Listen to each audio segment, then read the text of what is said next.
Gorr, the God Butcher, in my opinion, is one of the very few genuinely terrifying supervillains in the comic book medium. Like his name suggests, Gorr is a butcher of gods, having killed thousands of deities from thousands of planets in thousands of realities. Born on a barren, unnamed planet many millennia ago, Gorr and his people faced extreme hardship. His entire family had died from predation, starvation, and natural disasters. Despite his tribe's unwavering faith in their gods, their prayers were left unanswered. As a result, Gorr did not believe divine beings existed, and when this was found out by the rest of his tribe, he was banished to the harsh wasteland and pelted with stones. Wandering the desert, alone and dying, he would come across two gods, battling each other, who had fallen from the sky. One of them was wearing gold armor, and asked for Gorr's assistance, but because the gods had stood idly by, as his family and tribe had suffered, he refused to offer any help. Instead, Gorr would kill the god wearing the gold armor, and incapacitate the one wearing the black, whose armor infected him with a living darkness, a symbiote named the All-Black, which can cover its host in a protective armor, and can be used to manifest a deadly blade called the Necro Sword. Using this powerful new weapon, Gorr would vow to eliminate all of divinity in the universe. Gorr the God Butcher was first introduced in the storylines God Butcher and God Bomb, spanning issues number 1 to 11 of Thor God of Thunder from 2013, the topic of my comic review today. They were written by Jason Aaron, with pencils by Isad Ribic, as well as Butch Geis, who did the art for issue number 6. God Butcher and God Bomb were two parts of the same story, which is why moving forward throughout the remainder of this video, I will be referring to them both as just the God Butcher for the sake of simplicity. I find Gorr to be one of the coolest, most interesting, and downright frightening villains in Thor's Rogues Gallery, but if you remember my top 10 Thor villains video I did a few years back, Gorr was nowhere to be found on my list, which in hindsight is absolutely insane, knowing what I know now. But you have to understand that while I enjoy reading about ancient history and mythology, Thor, as a superhero character, has never been all that appealing to me, compared to a lot of other Marvel heroes, like Spider-Man, Daredevil, or the X-Men, among others. Until a few years ago, I didn't even know Gorr the God Butcher existed. Because Gorr will be making his live-action debut in Thor Love and Thunder, I wanted to review the God Butcher storyline. It's the first new Thor comic I've read outside of some of the really early stuff from the 1960s and 70s. I'm really blind to a lot of this material because I haven't taken the time to really explore any. When I finished reading The God Butcher, though, I was blown away by it. It's a phenomenal storyline, and possibly one of my favorites I have looked at for the channel. You can tell the creators have a passion for these kinds of epic adventure and fantasy stories. The writing and artwork beautifully portray the scale, majesty, and grandeur found within the genre. It's stunning. What's really fascinating about The God Butcher is that it follows Thor during 3 separate points in his life simultaneously, when he was at vastly different levels of experience and wisdom, and documents his prolonged battle against Gorr the God Butcher over the span of thousands of years. The young, reckless, and naive God of Thunder was first introduced to Gorr in 893 AD on the coast of Iceland. Thor had just defeated a frost giant that had attacked a village, and proceeded to drown in the generous amounts of food, alcohol, and women he was given as a reward. The celebrations are interrupted by a shriek of an old woman who claims to have seen a devil man in the water. Thor investigates with a group of warriors, and they find the unrecognizable remains of a body washed up on shore, as well as a severed head. Thor determines it is a head of a god, and tries to quell the fears of the villagers, and asks them to return to the party, but you can tell he's all shook up about it.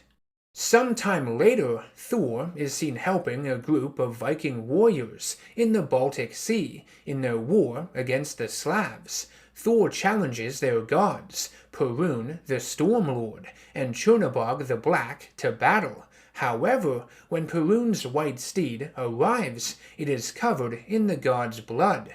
Thor flies the steed into the sky and finds Chernabog on his horse without his head. Gorr the God Butcher makes his presence known and attacks Thor using his Necro Sword of Living Darkness, cutting the head off of Perun's steed and causing Thor to plummet to the ground below. Though Thor was still unworthy of wielding Mjolnir at this point in his life, he still commands the storm and escapes death at the hands of Gorr by the skin of his teeth. Stubborn and overconfident, the young Thor would track Gorr the God Butcher to his lair in a cave located in what is now Lake Ladoga in Russia. When he calls out to the villain at the cave's entrance, he is met with ridicule from Gorr, who pulls the Asgardian deep within with his living darkness. Inside the cave, Gorr shows Thor true fear for the first time in his life, brutally torturing him for 17 days straight in order to learn the names and locations of all of Earth's gods, specifically those on Asgard.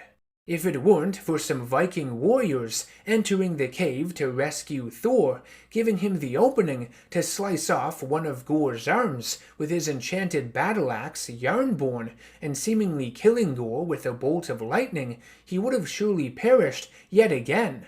Following this terrifying experience, Thor commands the Vikings to never speak of this day again, and throws his failure against Gorr the God Butcher under the rug, something he would regret doing over 1,000 years later, when his ignorance would come back to bite him in his Asgardian ass.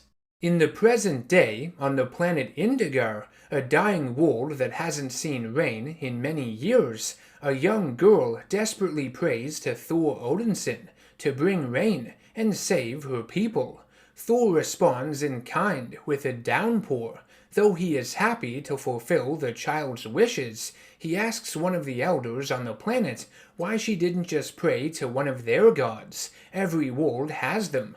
The elder explains that Indigar has no gods. Stories were once told of powerful beings living in a jeweled city in the stars, but they have long since been forgotten, are nothing more than fairy tales. Thor promises the people of Indigar that he will find their gods and return with them. After flying into space, he sees the jeweled city the elder spoke about, drifting lifeless in orbit and seemingly abandoned. When he enters the floating city, he finds treasure, weapons, and countless scrolls covered in centuries-old dust.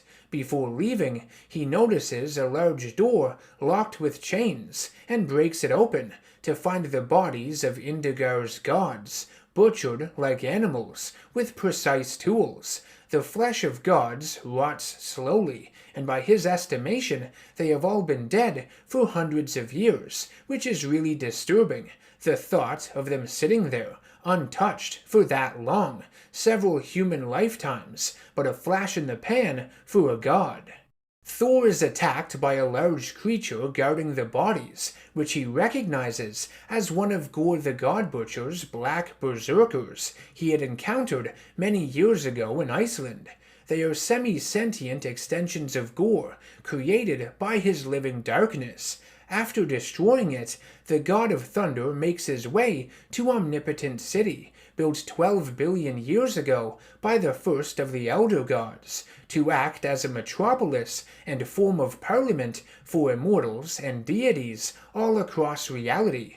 Thor visits the Hall of All-Knowing, which houses the divine archives of every god in existence. There, he hopes to find the names of the gods who have gone missing, who have not been seen or heard from in years.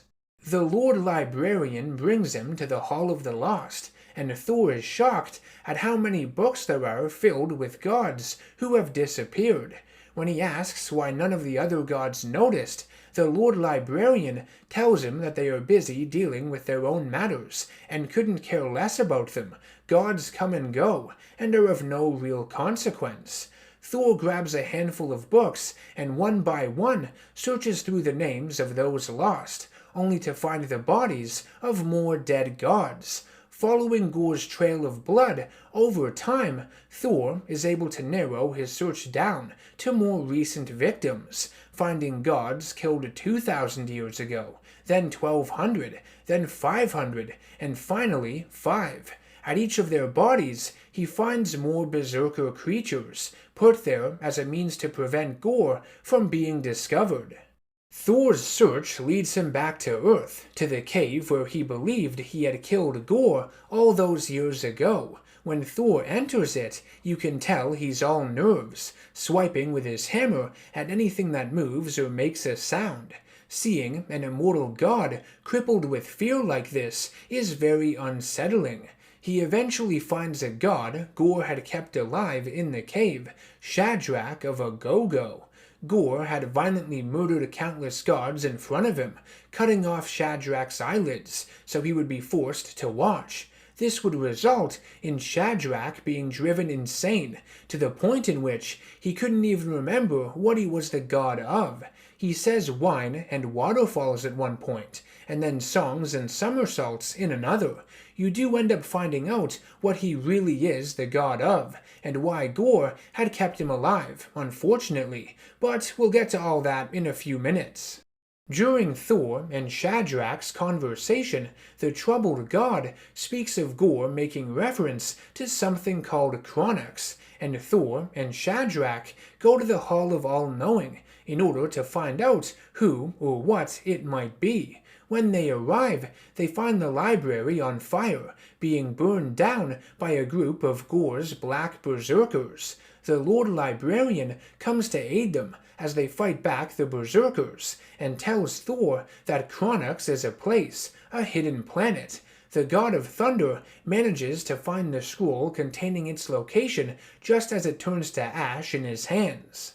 Gorr, the God Butcher, survived his last encounter with Thor over 1,000 years ago, threatening the lives of the time gods on the lost world of Chronux, also known as the Palace of Infinity. He has been making use of their Pool of Forevers, which allows him to travel through time, so no god can escape his wrath. Gorr would travel back in time 14 billion years, to the Void, where the universe began, and kills an infant elder god, emerging from the pool with the child's heart in his hand. With blueprints designed by Shadrach, revealed to be the god of bombs and fireballs, Gorr creates a massive explosive built around the elder god's heart and infused with the Pool of Forevers, filled with the blood of all the gods he has killed. Known as the God Bomb, this device is powerful enough to destroy all the remaining gods across space and time, those that are and ever will be. The God Bomb is humongous, like the size of a moon, and in order to construct something this big, Gorr has been torturing and enslaving many gods on a desolate planet on the edge of the universe. The young Thor is among them, having been captured in the past when he was attacked by black berserkers, following nightmares he had been having about his encounter with the God Butcher. Any of the gods that speak ill will of Gorr or refuse to work on the God Bomb and hasten the end of their own kind are crucified and made examples of. Now, the last version of Thor from this storyline I have not brought up yet, the one I find to be the most interesting, is the one from the future, thousands of years into the future, the failed king of Asgard. Because Thor had been the only god to escape Gorr, the villain ensured that he would be the last one left, the last god to die. when we are first introduced to this Thor, we see him old and tired, sitting on his throne, alone, in an empty city. All of the other Asgardians had perished or were enslaved by the God Butcher. When he makes any attempt to leave his throne room, he is overwhelmed by a giant army of black berserkers waiting for him outside. Rather than simply kill him, though, they carry him back to his throne. He is a prisoner within his own realm. Physically exhausted and going stir-crazy, King Thor has accepted death, longs for its embrace. He keeps fighting the berserkers and demands that they kill him, but over and over again he is brought back to his now pitiful throne.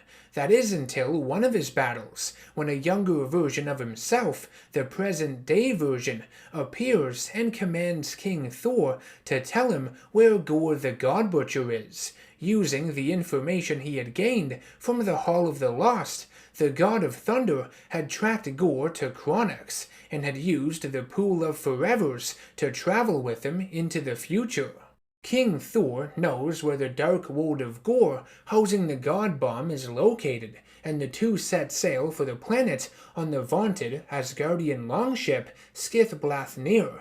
When they arrive, they find body parts of gods floating in its orbit, being eaten by star sharks, which are exactly what they sound like, literal outer space sharks. Wow! Young Thor joins them on their ship when he is blown from the planet's surface while attempting to destroy the God Bomb, an attack orchestrated by a group of god slaves who had banded together.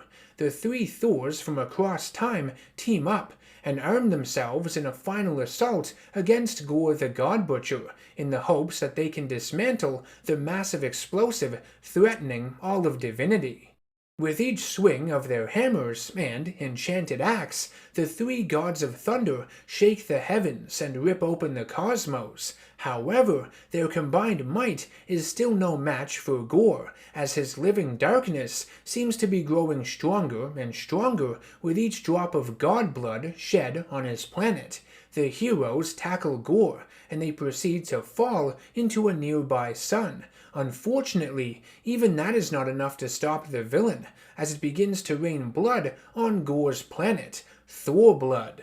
Defeated, King Thor is nailed to a comet and sent hurtling through space. Thor the Avenger is seen falling into the volcanic core of the slave planet, and the young Thor's lifeless body is dragged away by Gorr, the one he has the most animosity for. Having built a giant citadel on this barren world, Gorr had tried to settle down with a wife and child. As he is walking with Thor's head in his hand, his wife Ara comes to meet him, eager over the detonation of the God Bomb, and expresses her admiration for him for being so unwavering in the pursuit of his beliefs. She not only views him as her lover, but her savior, her god. Hearing this is like getting stabbed in the brain, and in anger, Gorr kills his wife. His son Urgar sees this and decides to help Thor the Avenger climb out of the volcanic fissure and asks him to kill his father. He believes the man he once was has been killed in his evil pursuit, and now he prays to Thor for his father's demise. Gorr attempts to drain the young Thor of the last few drops of blood he needs to finally activate the God Bomb, but the rebellious Asgardian denies him and rips out one of his eyes with his teeth. But Gorr doesn't get too discouraged by that, and just uses the blood of one of his god slaves to trigger the bomb instead, so no biggie. The God Bomb detonates, moving backwards in time, exploding at every second like falling dominoes, and starting to kill gods one by one throughout reality that begin choking on black viscous fluid. Nasty. In desperation, Thor the Avenger jumps into the core of the God Bomb, and with every ounce of his strength, smacks two Mjolnirs together to try and destroy it, an unforgettable visual. Gods all across the known universes begin praying to Thor to save them, who they now view as the god of gods, the only one that can stop Gorr the God Butcher. Thor would then absorb the all-black Necro Sword, which covers him in heavy armor. He tells Gorr that the living darkness mocks him, a mere mortal who believed he could wield its power. Only a god can truly unlock its potential. Combining the power of the Necro Sword and the two Mjolnirs, Thor attacks Gorr and mortally wounds him.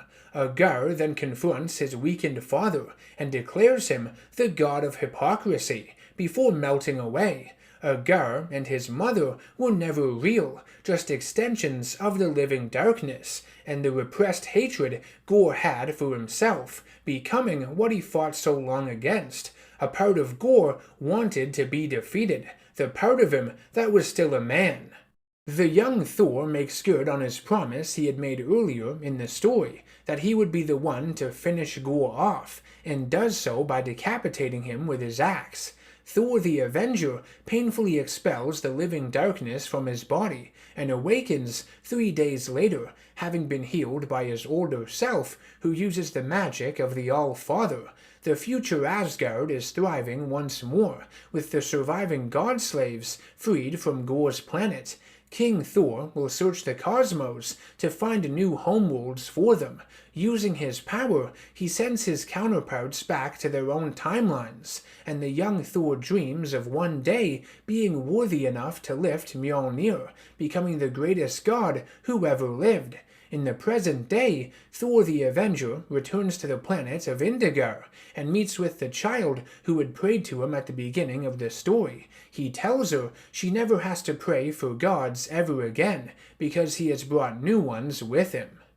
Like I had said at the start of this video, I really enjoyed the God Butcher storyline. I had heard very good things about it, which is why I wanted to review it to tie in with the release of the 4th Thor film in the MCU. I also felt it would be a great place to start to expand my horizons regarding the Thor character, one I haven't really explored all that much in the past. I love how this story makes use of time travel, with the 3 Thors teaming up. It's really fun seeing how they play off one another, and with Gorr the God Butcher traveling through all of reality to hunt down and kill as many gods as he can in order to build his God Bomb, strong enough to exterminate the rest. He's committing genocide on divine, immortal beings, which is not only insane, but really beefs him up as an antagonist. Any villain capable of ending the lives of thousands of all-powerful gods is a force to be reckoned with. Seeing the psychological damage he has inflicted on the God of Thunder at various points throughout his life is also really upsetting.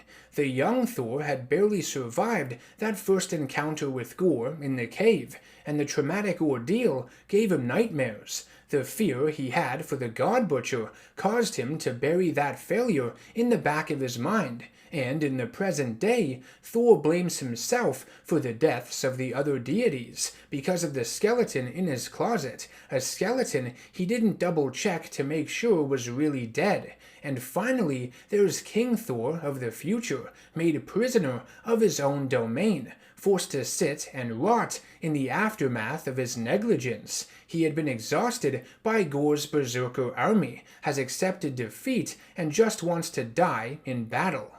But of course, it would be Gorr the God Butcher who was truly bested, defeated by 3 gods of thunder and their combined power, which is a badass and memorable moment from this comic. Gorr wanted to kill all of the gods in the universe, but ironically, Gorr had become a god himself in the end. Not only does his artificial wife Ara hint at this, but Volstagg of Asgard clearly states this, as he is being tortured on Gorr's planet. Anyone who has lived for thousands of years like Gorr has, murdering as he pleases and destroying countless worlds unrestrained, would have to be a god. Gorr believed that there were only 2 kinds of gods, those that do harm and those that do nothing, so I guess he's the greatest there ever was in that first category, or worst, depending on how you look at it. This has been NerdGasm. I want to thank you all for watching my review of Thor the God Butcher. I hope you enjoyed it. If you'd like to support the channel and everything it is that I do, please subscribe, hit that like button and bell icon to be notified of future videos I release, and become a producer of my content over on patreon.com if you can. You can also nominate future comic book storylines for me to review over there as well. I will see you all in the next one. Take care, stay safe, and always stay nerdy.